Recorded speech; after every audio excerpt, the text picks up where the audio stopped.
हमारे इस channel Bhojpuri junction को लाल button दबाकर सब्सक्राइब करें व घंटी के निशान का बटन दबाएं ताकि सभी नए वीडियो आप तक तुरंत पहुंचे बिल्कुल मुफ्त।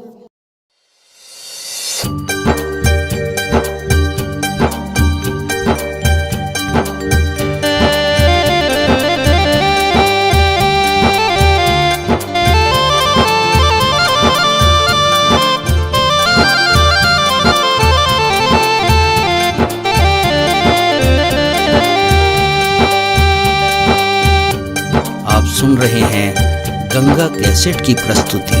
तिरछी तिरछी नैनों से तू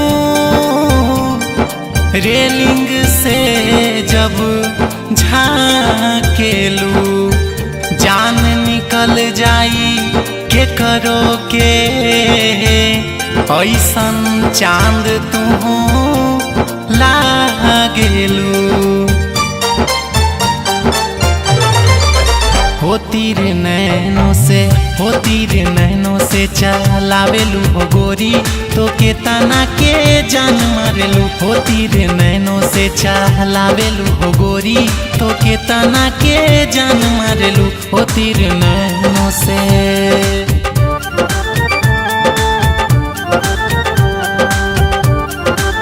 म्यूजिक बाय उत्तम सिंह।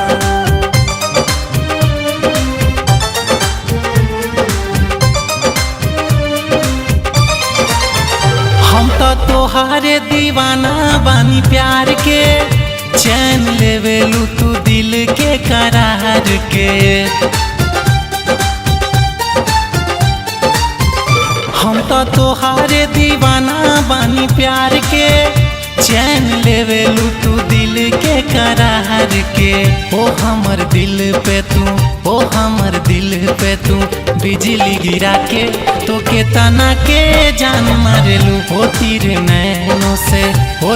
नैनों से चला के जब गोरी तो के तना के जान मारेलू। हो तीर नैनों से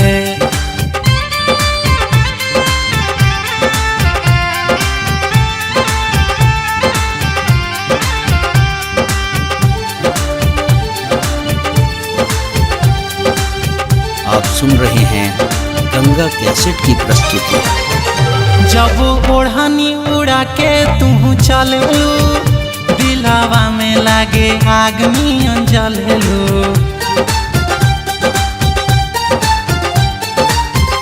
जब ओढ़नी उड़ा के तू चललू दिलावा में लागे आग नियन जललू।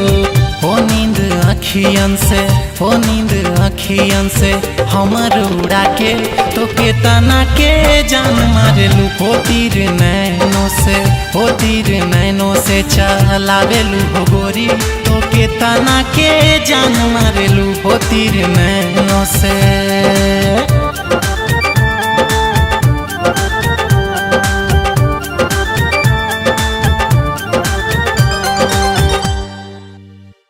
हमारे इस चैनल भोजपुरी जंक्शन को लाल बटन दबाकर सब्सक्राइब करें व घंटी के निशान का बटन दबाएं ताकि सभी नए वीडियो आप तक तुरंत पहुंचे बिल्कुल मुफ्त।